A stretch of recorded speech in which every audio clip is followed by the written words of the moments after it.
Electrostatic potential due to system of a charge. अभी तक देखो फॉर्मूला हम लोगों ने क्या पढ़ा था कि V इक्वल टू पोटेंशियल निकालना था, तो V इक्वल टू क्या था 1/4πε0 Q अपॉन R, ये सिंगल पोटेंशियल निकालने का फॉर्मूला था।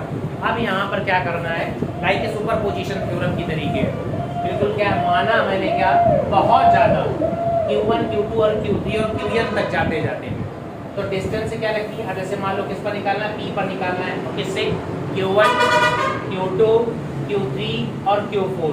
अब इन दोनों इनकी डिस्टेंस कितनी है, R1 R2 R3 और R4, ये सारे दिए हुए हैं पॉइंट।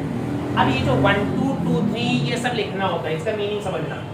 ये क्या है, P पर 1 से, तो ये 1P लिख दिया गया। अब यहाँ पर जब नंबर लिखा जाएगा तो वहां पर ऐसे भी लिखा जा सकता है क्या कि R12, समझ रहे हो, मतलब अब यहाँ पर जो 2 का मतलब, तो यहाँ पर 2 लिखा जाए या फिर 21 लिखा जाए, बात समझ रहे हैं, तो 2 का मतलब क्या हो जाएगा 2 से 1 पर, बात समझ रहे हैं, तो यहाँ पर Q1 रखा होगा, तो मैंने P इसलिए लिख दिया क्या, नहीं तो नंबर हो जाता R12 R21 ऐसे करके, तो थोड़ा कंफ्यूजन हो जाता।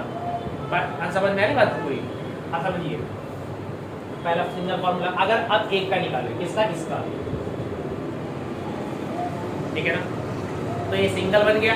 अब सिंगल बनने का फॉर्मूला क्या होगा, V1 equal to 1/4πε0 Q upon R1P, R1P means R1, clear.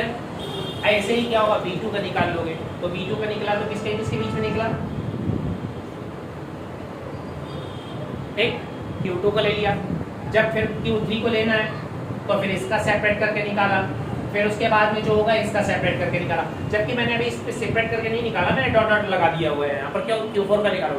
अब ऐसे ही क्या हो सकता है, यहाँ पर 4 पॉइंट दिए हुए हैं, तो क्या 6 7 तक तो Qn लिख दिया, Qn का मतलब कंफर्म नहीं है कहाँ तक, ठीक है, तो 1/4πε Q1 अपॉन R&P, क्लियर है।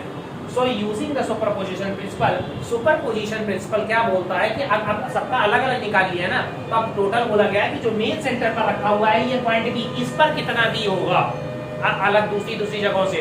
सो सुपरपोजिशन प्रिंसिपल बोलता है क्या, V equal to V1 plus V2 plus V3 plus dot dot dot dot Vn तक, तो इनको सबको ऐड कर दिया। जब ऐड करने के बाद ये लंबी सी पूरी इक्वेशन लिख के आ गई, सबकी वैल्यू उठा के रख दी। अब यहाँ वैल्यू उठा के रखनी है या फिर इनके आंसर ऑलरेडी निकाल चुके हो गए आप न्यूमेरिकल क्वेश्चन करते टाइम पर, तो डायरेक्टली इनकी वैल्यू यहाँ पर आंसर, इस प्लेस पर आंसर, इस प्लेस पर सबको सम कर दोगे। सम करने के बाद में अगर ना निकालो, पर समझना यहाँ पर जब भी कोई न्यूमेरिकल क्वेश्चन करना तो वैल्यू पहले मत निकालना, क्यों, क्योंकि क्या होगा, आप जब वैल्यू पहले निकालोगे तो 1/4πε0 की वैल्यू हर बार निकालोगे, तो मल्टीप्लाई वहां करोगे, क्या 9 × 10⁹ 9 × 10⁹ और फिर कॉम्प्लिकेटेड होगा, तो टाइम वेस्ट होगा वहाँ पे। और यहाँ पर क्या करना है, सबकी वैल्यू पुट अप करेंगे और 1/4πε0 को कॉमन ले लिया जाएगा, तो बाहर आ गया। अब एक ही बार तो रखनी है, बार बार तो नहीं रखनी, मेरी बात समझ। अब इसकी बात सबकी वैल्यू अंदर रख देना, बचा क्या अंदर, इसमें ये रिमेनिंग बचा, इसमें ये बचा, इसमें ये बचा, ऐसे सॉल्व कंटिन्यूअसली चलता गया, ठीक है। तो अब इसको, ये बहुत लॉन्ग प्रोसेस हो गया ना, बड़ा फॉर्मूला हो गया, इसको कब कंप्रेस करेंगे, तो इसको किस फॉर्मेट में लिखता है, समेशन के फॉर्मेट में लिख सकते हैं, इसको समेशन बोलते हैं। समेशन का मतलब सम ऑफ जितने भी नंबर्स रखे हुए हैं सारी रखी हुई Q1 Q2 इन सब की सब, तो 1/4πε0 सिग्मा n का मतलब जितना होगा, इसमें वाले क्वेश्चन में कितने 4, ठीक है, तो यहाँ पर कितना हो जाएगा टोटल नंबर। अब यहाँ देखो I = 1 बोला गया, I = 1, तो यहाँ पर लिख दिया कि अगर इसको सॉल्व करोगे तो क्या हो जाएगा, Q1 अपॉन R1P बना।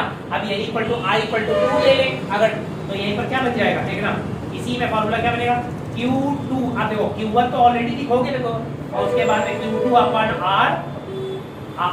R2P, clear. इस तरीके से सॉल्व करेंगे, निकल कर हो जाएगा।